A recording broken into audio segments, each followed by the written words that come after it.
over there. So it's just more about like, oh my god, this person's like in Dubai, this person's in Oman, this person's in Jordan, this person's in Egypt, this person's in Singapore. What? Bro, this guy's naming all the Arab countries, and he just said Egypt. That's where I'm from. What's up, guys? Welcome back. My name is Karim Jovian. If you're new here, welcome. And if you're an old fan, thank you so much for jumping back in.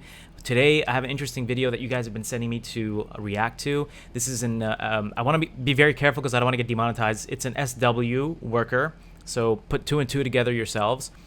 As you know, I've been to Dubai. My background is Egyptian, so you can consider me Arab.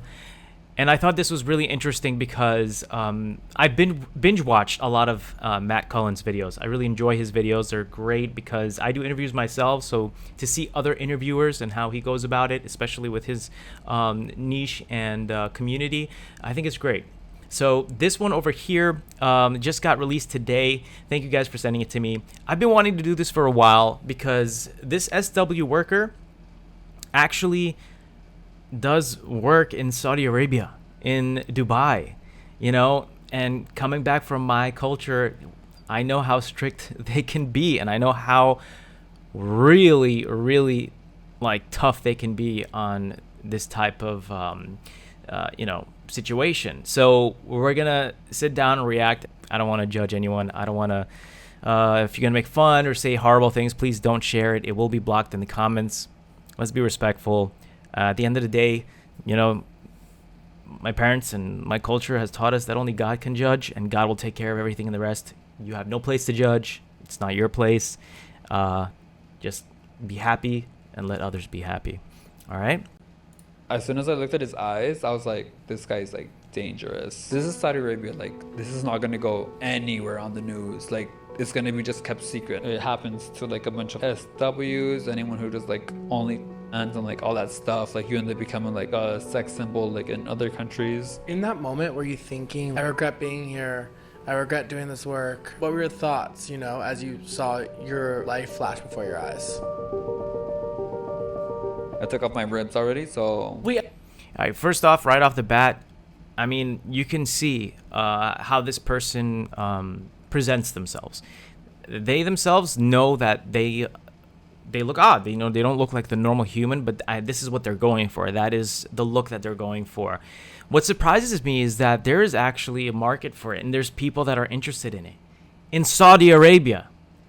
Like, I mean, you know, Saudi is Saudi, and Dubai seems to be the biggest area of business for this person. I couldn't believe it.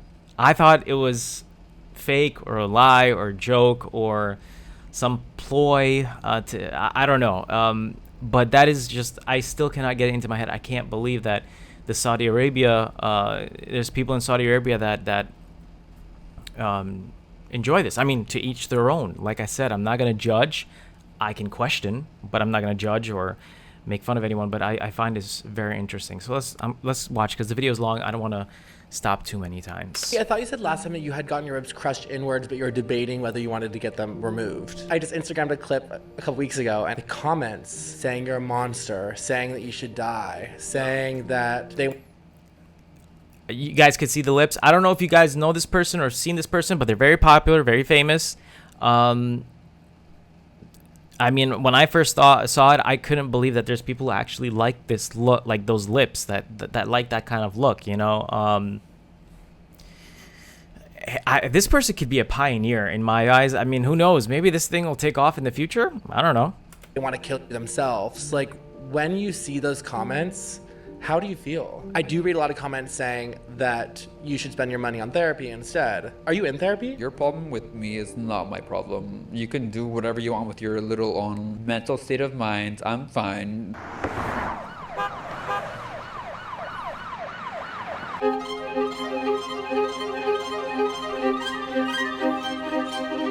So we're just gonna skip a little bit real quick. There we go. Allow, and you caught me between like a little photo shoot, so I'm like waist training a little bit before, like, you know. Oh, it's so uncomfortable.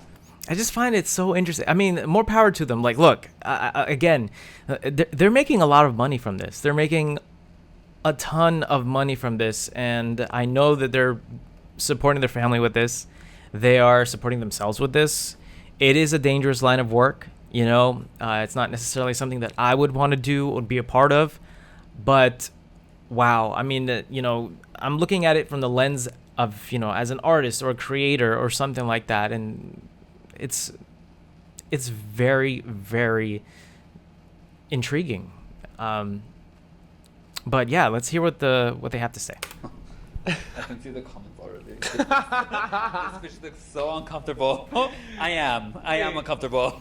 Does it feel tight? Yeah, it's like super tight. I took off my ribs already, so. Wait, I thought you said last time that you had gotten your ribs crushed inwards, but you were debating whether you wanted to get them removed. And I decided I'm not gonna do that because it's actually insane. Right now, with them being crushed inside, if you were to go for a run or something, do you have full lung capacity? I think so. Maybe I'm just fat and just out of breath all the time. I don't know. Yeah, you're so fat. Yeah, I'm in crazy fat right now.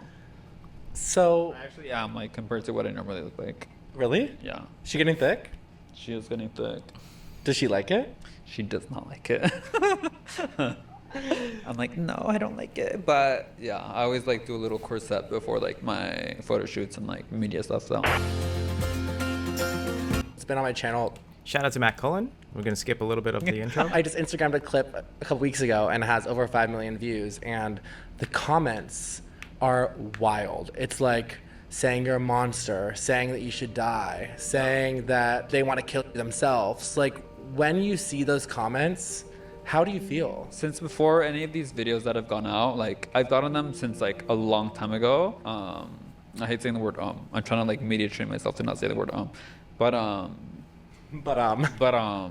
I know this stuff. I'm self-aware as much as people don't want to think that I'm self-aware. I know I have big lips, that they're almost monstrous lips.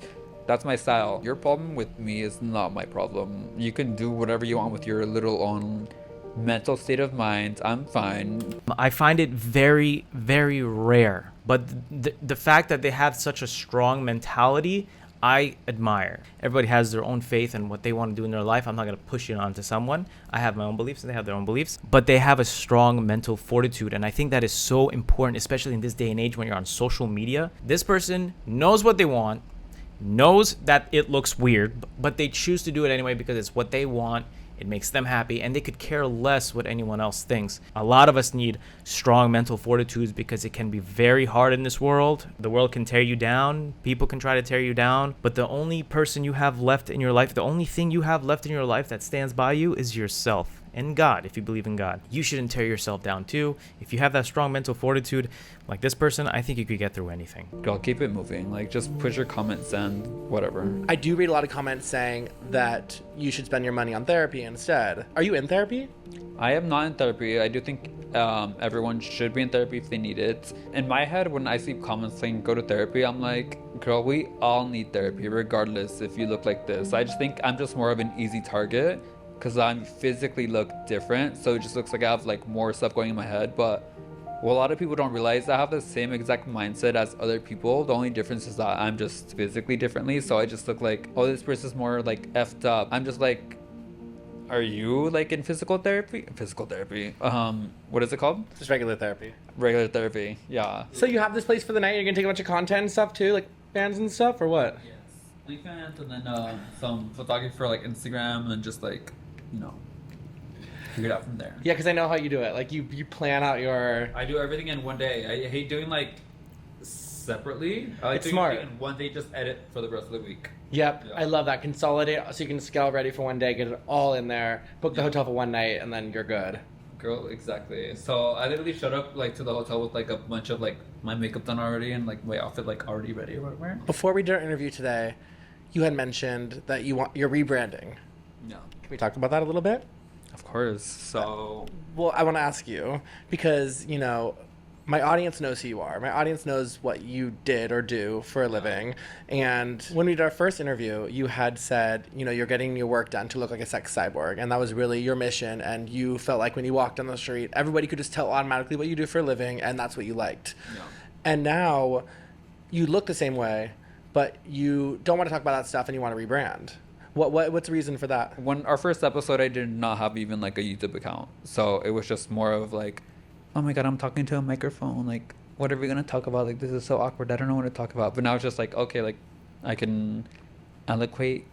I don't know what that word actually means, so maybe I can't. But eloquate like my sentences more correctly. I can like self-speak. I can actually like say what I mean without saying something that I'm just throwing out in the internet and then just like for that to explode. Like, hold on, like what? I look like a fucking ant. In a good way. You've been traveling a lot, you said. Yes. Literally in the last like 6 months, I've barely been home. Like I literally just moved back to LA and I've already been to like Saudi Arabia. I went to Bahrain. I went Qatar for like 2 minutes. What? Bahrain and Qatar? Yanes. FIE, what's going on over there? Like my aunt is in Bahrain. My aunt is in Bahrain, bro. And I have family there. What is going on, guys? Like يعني مش فاهم والله يعني استغفر الله. But look, how about this? All right. I'll pretend like I didn't hear that. I went to Paris, London, South Carolina. I went to Miami. I went to New York. I went to... No, I'm kidding. But literally everywhere else. But, Wild. yeah. Because I thought about you because you do talk about your travels, and a lot of times you talk about openly what you're doing while you're traveling to these places. That if you go back to those places, are you ever scared they're going to recognize you from the interviews and know what your gig is?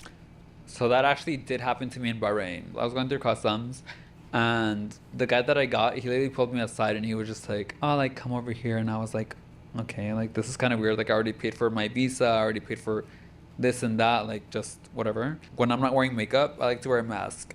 Because I've had a lot of issues where, like, a lot of people just want to come up to me and, like, ask for pictures, which is fine. You can do that. But when I don't wear makeup, I'm like, just don't bother me. I don't want pictures of me without, like, makeup and, like, looking like crap out on the internet. He was like, take your face mask off. And I was like, okay. And I took it off. And he would look at, like, my passport and he'd go over to his friend and he would, like, show it to them. And I was like, oh my God, these guys are like some like homophobic, like maybe like some crazy people who maybe just saw me online and they're like, let's take this kid back to USA, whatever. That's terrifying. I see he has an Arabic tattoo. I'm sorry if I'm misgendering. I would say they probably gender as he. So just to be safe, I would say they. They do have Arabic tattoo on their hand. And I heard a lot of stories about that too. If you get a tattoo, that means you've been stamped, in one of those places. But there's just stories. I don't know if they're true or not, okay? So literally I just walked in over that, like when they took me to the office, like they were like, oh, come over here. And I just walked over there like this. And I was like, what do you need? Like literally, I don't know what the hell was going on, but in my head, whatever, they gave me the visa. They looked at me. All they wanted to do was look at my lips. They didn't do like anything like crazy. They just wanted to look at my lips without the mask or whatever. And eventually the guy ended up like escorting me straight out to my luggage. And by the time I got to my luggage, he was like, hey, like, I follow you on YouTube. Like, I love all your travels. Like, you're amazing. Like, I love you. Like, can you please give me like your phone number and all this stuff? And I was like, I thought you were trying to kill me or something. Like, Did you give him your number? I gave him my Snapchat. How many phone numbers do you have? I have 3 right now.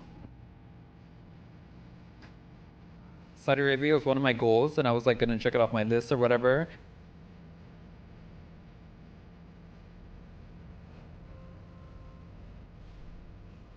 He came up to like my front gate of my door in Saudi Arabia, and it was metal. The gate was metal, so like he was just like knocking on it, like super hardcore. And I was like, oh my gosh, like literally I'm gonna get sent to jail. Oh my God, what can I do? I started calling on my friends and I was like, oh my God, like literally I'm so scared.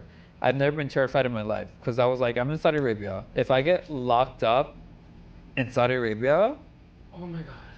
that's the end of me. My friend said not to open the door. Me being me, I don't pay attention to anyone. So I was like, okay, yeah, like, yeah. You opened the door. Fuck what you said. I opened the door. My heart like was like pounding. And as soon as I opened the doors, he literally pushes me back. Like literally like physically like pushes me back like this. Oh no. And he closes the door right behind me and he like shuts the door like super close and he like locks the door and he's just like, I'm smiling right now, but it was like super like traumatic at the moment. He was just like, oh, like I really want you right now. And I was like, no, like baby, let's just take a picture. Like you just wanted a picture, like let's get the picture and get you going. And he was just like, no, like I want more than that. And mind you, this is all through like translate, like Google Translate. As soon as I looked at his eyes, I was like, this guy's like dangerous. I can tell like right away. I don't know what he's gonna do, but I know he's not good news. And literally he went up to me and he was just like, he started like touching me like all this stuff. I was like, okay, but like just take the picture and like you can go. Like he literally like pulled his hands like down like my pants and everything, and he like started like trying to touch me. And that was my first time ever like having anyone like try something like super insane with me, like R-word me, which sounds super serious, but I feel like I've been through so many of those. Like I'm a SW, so like I'm kind of numb to most of the stuff. So I was just like, oh my gosh, like this gonna happen this time. Like it's gonna happen. Either I'm gonna get like, I don't know, murdered, or I don't know, like they just like R-worded and like whatever. It's so scary. It was, especially in Saudi Arabia. this is Saudi Arabia. Like this is not gonna go anywhere on the news. Like it's gonna be just kept secret, and I'm just gonna be like suffering like mentally, like oh my gosh. And he like grabbed me from my neck and he puts me up like against the wall and like just like starts like getting me, like I don't know why I'm showing it on you, but he starts like getting me, like goes like this. I was like, this is it. I know it's gonna happen eventually. It was gonna happen to like a bunch of, it happens to like a bunch of like SWs, anyone who just like only and like all that stuff. Like you end up becoming like a sex symbol like in other countries. In that moment, were you thinking like, I regret being here, I regret doing this work? What were your thoughts, you know, as you saw your life flash before your eyes? Like came to the self-realization of like, okay, stop calling your friends. What do you in your heart believe that should happen? He like eventually like sat down. He was like, oh, like just sit like on my lap or whatever. And I was like, oh my god, like it's gonna happen right now. Like just brace yourself. Literally I prayed to God. I was like, this better not be like the time that I'm like traumatized. I don't ever want to be traumatized. Like this better not be it, especially in Saudi Arabia. I don't want to be like locked up. I literally prayed to God like that before I even sat on his lap, and I was like, this better be like, save me, save me, save me, save me. If there's any time to save me, it's right now. I sat on his lap, fully clothed. He was fully clothed too. Luckily, by the grace of God, as soon as I sat on his lap, I don't want to sound too like R-rated, but he like milked. Really? Yeah. Thank God. Anything else could have happened. Like could have been like bleeding. I could have like. Mind you, this was in Saudi Arabia. Anything else in the world could have happened. And yeah, I felt saved. He still threatened me though. Like afterwards, he was like, oh, I'll be back for you tomorrow. And he did it with like that face. He was like, I'll be back for you tomorrow. I still had like a little panic attack because I was like, oh my gosh, like that's gonna be crazy because I have this place for like a whole nother week. So I was just like, I need to leave. I don't know what the hell is gonna happen after this. So I flew to Qatar to like try to like evade the situation. First of all, I'm so glad that you're okay, and thank God for pre-ejaculation, because it could have been a much different story. Yeah. This smile is only because like I'm literally like so like. You know, it's wild, man. Hearing a story like that, I'm glad they're okay, but it's just super, super wild, man, to hear something like that. And you know, and yeah, I'm gonna say, especially in Saudi Arabia, think Saudi Arabia would not have this type of stuff because they're super religious. It's country of the Prophet, alayhi salam. It's just it's wild. It's wild to see this, and I'm glad they're okay because anything could happen. It could have definitely been worse, and nobody would have heard about it. I'm seeing a lifestyle that I didn't even know existed in countries where my family reside in. So it's like, wow. I never, I mean, pretty much every place is like America now. It's like whatever happened to. Everybody's like, oh, this doesn't happen here.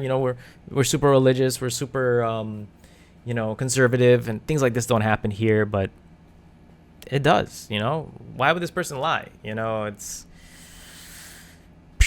But at the end of the day, Gotta be very careful with this stuff, man. This person's lucky. They're very, very lucky. And to be honest, who knows? Maybe they're blessed and God does love them because there is a plan for them for something, Like this person is probably providing so well for their family that God is indeed protecting them because they are an important source of income for a lot of people who maybe are God-loving people, God-fearing people, and even though he chose this lifestyle, he still thinks about God, and still, prays to God when he feels he's in trouble. Sometimes at our worst moments, we just kind of, tear away the shells and go back to our raw instinct of just believing in a higher power that can protect us. And I find nothing wrong with that. I just find that's something that's a lot of people should experience. It's a powerful thing. Numb to all this stuff. It's not like just because I'm trying to like avoid, like I'm just literally personally like numb to this stuff. You guys might think I'm crazy, but like a lot of people who work in this industry are also numb. This is like my like experience as someone who has like a following. This is not like a Saudi Arabia like hate train. I still love Saudi Arabia. I'm still gonna visit. Like this is just what happened to me, and I'm trying to explain it for like an interview, like explain it for like a podcast. I don't think it's not coming across like you're talking Saudi Arabia at all. It's just a specific incident that happened. That could happen in LA. That could happen in New York. That could happen in Saudi Arabia, wherever. This thing could happen anywhere, but it just so happened to happen to me for the first time ever in my own personal life in Saudi Arabia. The first episode, the title of it was "What Really Happens in Dubai," and that brought so many clicks. It has like over it's my most viewed episode by far. People are fascinated with Dubai and what happens. I'm gonna be honest. It just kind of makes me sad that Dubai has this now. It's synonymous with SWs, and that is the the lifestyle there. And you go and stuff like I did earlier say I saw stuff and whatnot. But it wasn't like that. I've seen, like couples kissing in public when you're not supposed to do that. I don't know what Dubai wants. Does it want to be considered the religious country or just a completely free open world where you have all these rich people whom some of them are just could care less for Dubai. They just want to go there for like, the clout and do things like degenerate things over there, and I'm not saying this person is degenerate. Be honest, I'm gonna keep it 100% real right now. I was just speaking because I was like, oh my gosh, like it's just like a cute little interview, like podcast type of thing. So I was like, maybe like 50,000 views or something like that, and then it got like over like 1 million views. It has over 2 million now. It has more than like 2 million views. So I was like, oh my god, like I don't know if I can go back to like Dubai like for a while, like let me just relax and like all this stuff. But I'm planning on going this year and enjoying myself, and then whatever happens.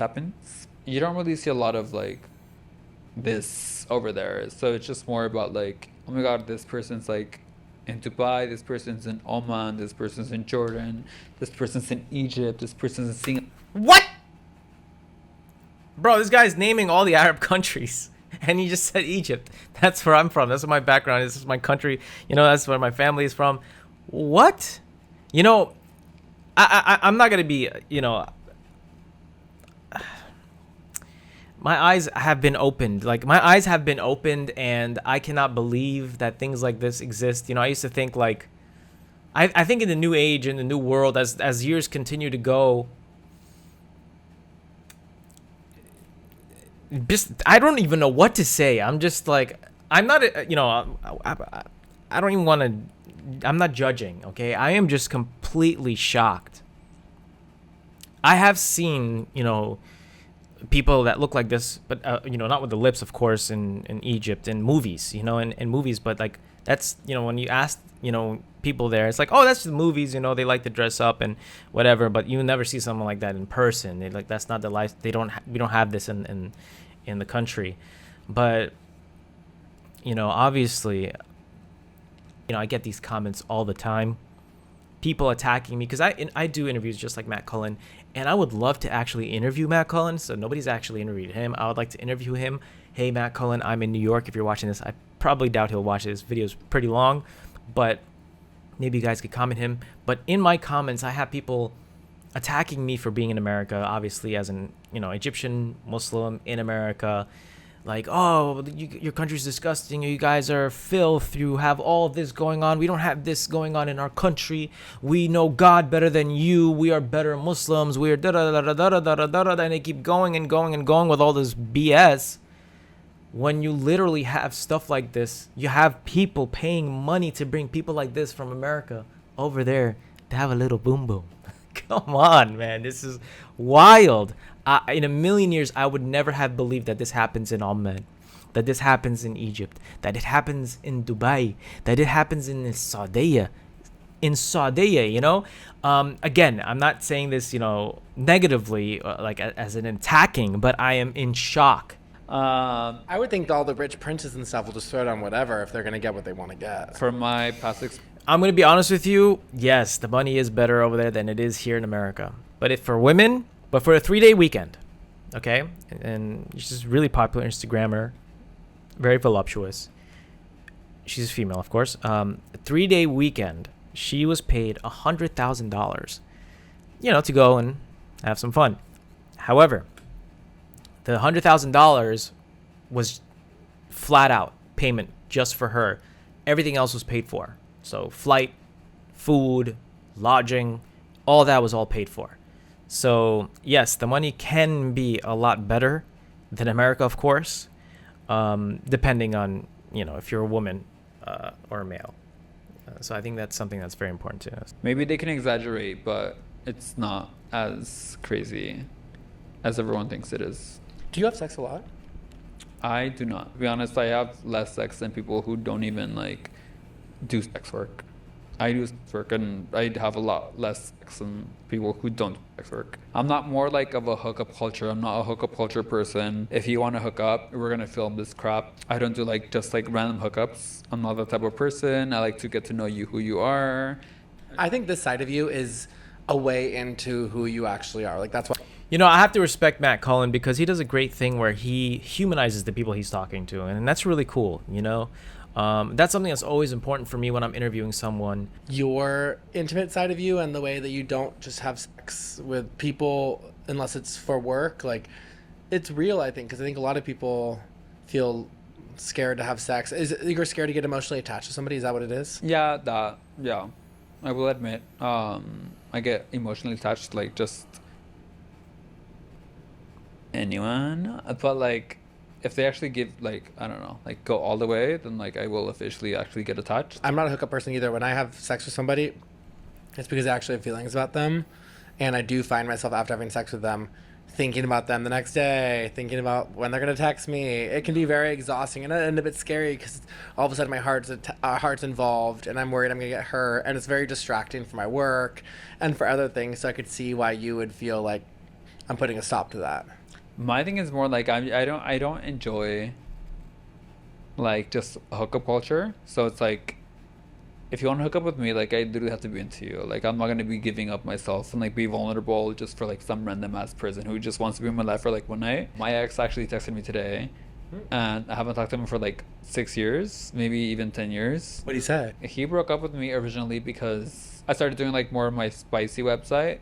So he was like, oh, I can't be dating a person who does this. And I was like, oh, okay, like whatever, like bye. Like you're not gonna be part of my life. He ended up doing it too, and he was just like, oh, like can we meet up tonight? And I was like, no, like I kind of want to film. Like I don't want to like do this like a casual hookup. I want to say manipulation, but it's not manipulation. I think it's just regular life, and I just see it as manipulation just because I am coming from a world that's based just around like SW. So I've just become more numb to this stuff. Like I'm just like, let's get to the point. I don't want to do like regular talk. I just want to get straight to the point. Just what do you want? Yeah, but with an ex-boyfriend, there's those feelings. There's those feelings coming back from when you had those feelings for him. You didn't feel it at all? No. Do you want to hook up with him to see what it's like? No. Because you think he would just be using you and you would be left feeling empty inside. I think I'm speaking more for like more people that are like in my industry, that is just like after being it for a while, you kind of just want to like get straight to the point versus like actually talking to the person. Like he tried talking to me for like a little bit, but I'm just like, I get so many of these messages that are just like, I want to get to know you. Like, oh my gosh, like, what did you do today? Like, which sucks because, like, that's normal human nature. Like, we just want to get to know each other, all this stuff. Everyone else that does, like, SW is gonna know that they're like feeling the same way. They're very numb to it. It's your everyday lifestyle. Like people who sell cars eventually like just know how to like disassociate and just sell cars naturally. Like they don't even have to like think about it. Just their own person. On the way here, I was thinking about this because I'm 34 and late. Is that old, right? I thought you were younger. How old do you think I was? Younger, like my age. How old are you? Yeah, and I'm 34, and lately I've been in this chapter of my life where I'm like, okay, Matt, like, think about what you want in the next 5 years of your life. If you want a relationship, I definitely want a family. I've always wanted to be a father. I envision my life in a house, like things that I'm like, okay, I need to start putting time into that aspect of my life because that's also what I care about is like finding a partner, et cetera, et cetera. In our last interview, you had talked about how you envision your life with a partner and, you know, living maybe on a farm somewhere or whatever. How do you see your life in the next 5 years? Do you see you finding that person? Or are you still in this hustle and you're still going to be fine doing this hustle in the next 5 years? No, I thought about already like the transitioning. Oh my god, girl. Okay. Like, There's a title. I'm like, yeah. I'm like, there's another one. I thought about like the bimbo-fying myself, less lip, less like in your face, like less just all that stuff, and just like finding my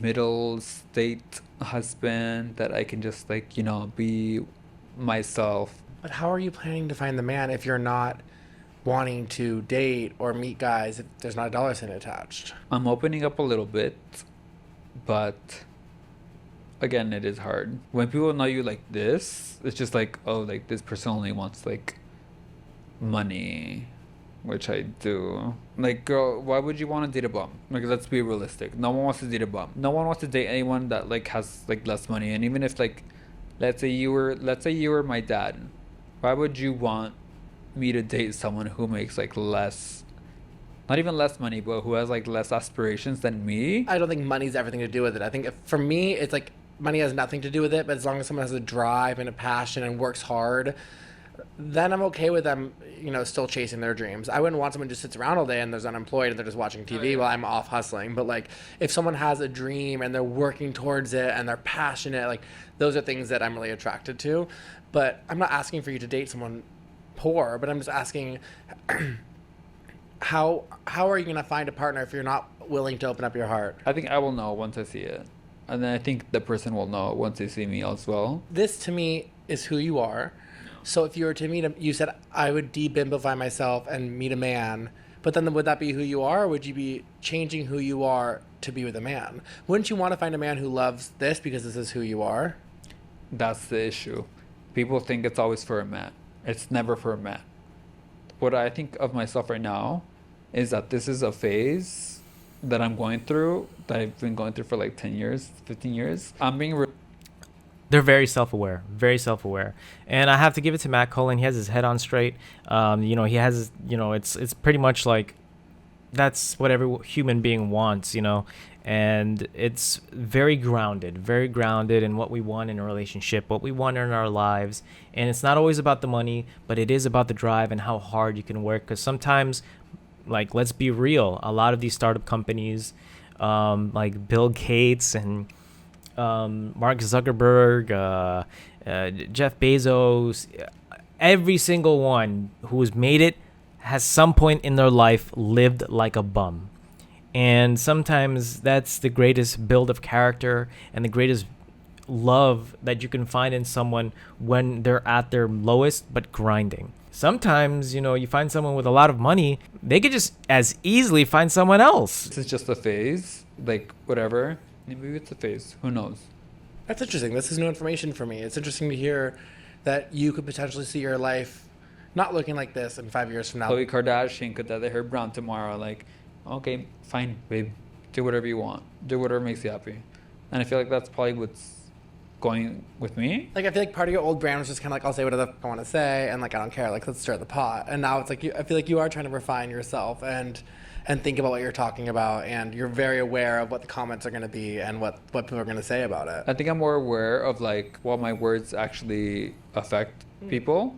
I don't want to give like people the illusion that like just jump to surgery. Like, no, that's not what I'm trying to give out to people. Do you regret your surgeries? I don't at all. So are you scared that you're sending the younger generation who's looking up to you a wrong message? I do, 100%. I don't want people younger than me feeling like, oh my God, I need to look like this. I get a lot of those comments too, like, oh my God, you're setting like the beauty standard for like the next couple of years and all this stuff. Like, I know it does affect it, but it's just like, if you're into it, you're into it. Like, you don't have to like, do all that like surgery stuff. Beauty goes away. We all end up aging and all this stuff. I just hope the younger crowd. Yeah, beauty does go away, but there's still beauty in age.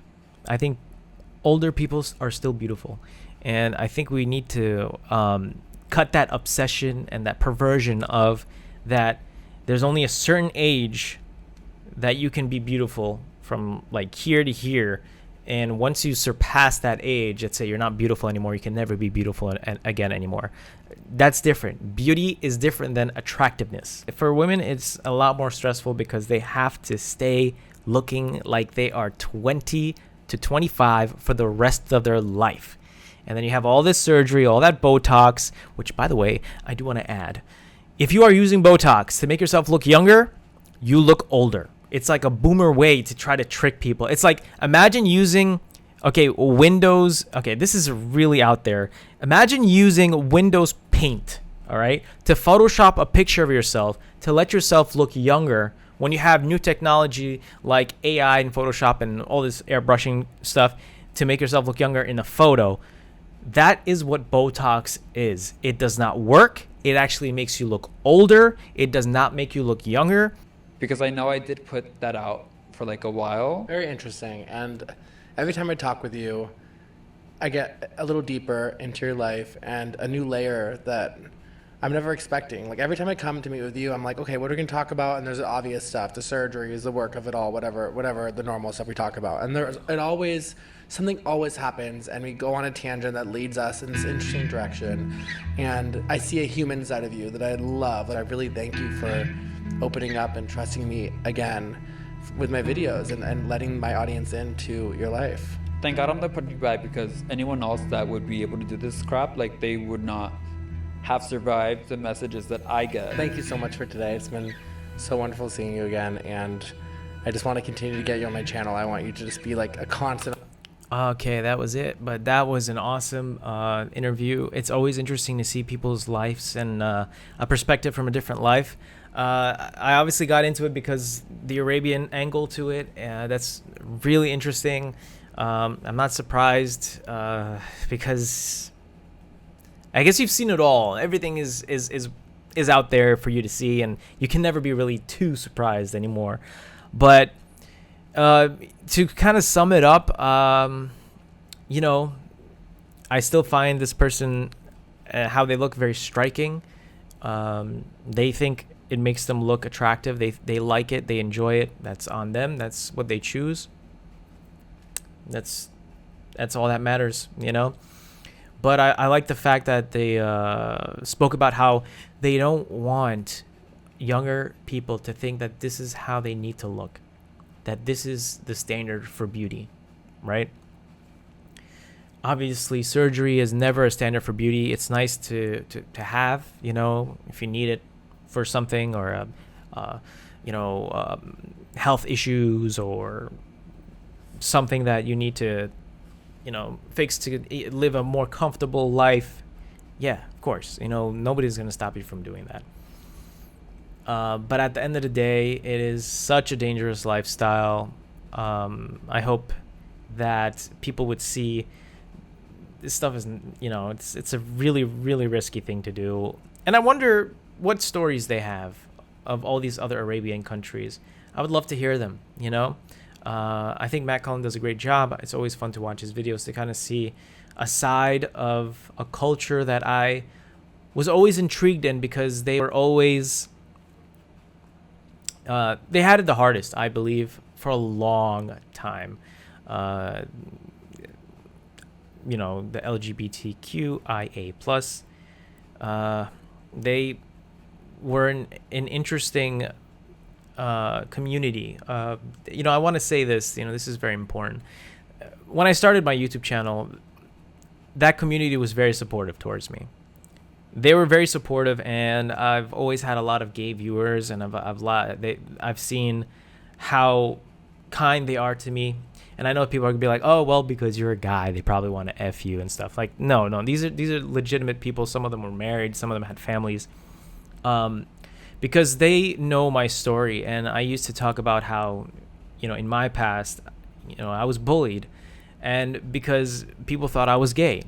And I shared this story years ago, and I never really brought it up, but I was literally bullied in school because my students in my classmates thought that I was gay for stupid reasons too. Like for reasons like, oh, I'm too clean, I'm too organized, and they just didn't like that. And I would always get picked on, spit on. One time I was walking up the stairs. I never told this to anyone actually, but looking back at it now, I wish I would have fought back.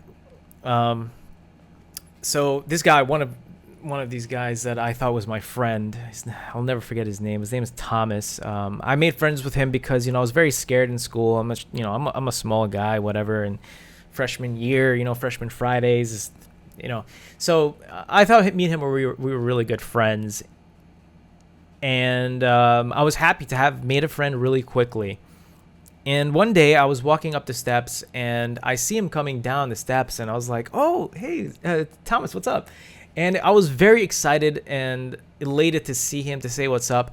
And he just came to me, put his finger on his nostril like this, and blew the hardest snot he can possibly do on me. And I was literally, guys, I thinking about it makes me so emotional. I don't want to get it makes me really, really freaking angry, and I'm angry at myself at how I reacted too. He blew so much snot. It was dry snot, wet snot. It went all over in my hair. It was on my face. It was it was all over me. I didn't have a beard at the time. I was younger, but it was all over me, and I could see it on my shirt, and I was wiping it off, and I was super shocked. And I looked at him, I was like, "Yo, what the hell?" Literally smiling and laughing because I didn't want to f up our friendship. And this is all because he heard from someone, they thought that I was gay or whatever, that he would literally do that to me, his friend, when obviously I wasn't gay. And I don't want to make it seem like, oh, no, that's horrible. I'm out gay. No, I'm never still, it's just, it just, either way, it was super what if I was, what if I was gay, I'm still your friend. You don't turn on me like that, dude. You don't do that. Maybe you could stop talking to me or something, or you just kind of end it there.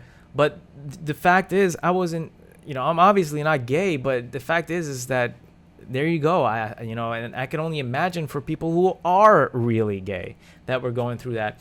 So that's why I held that moment for me.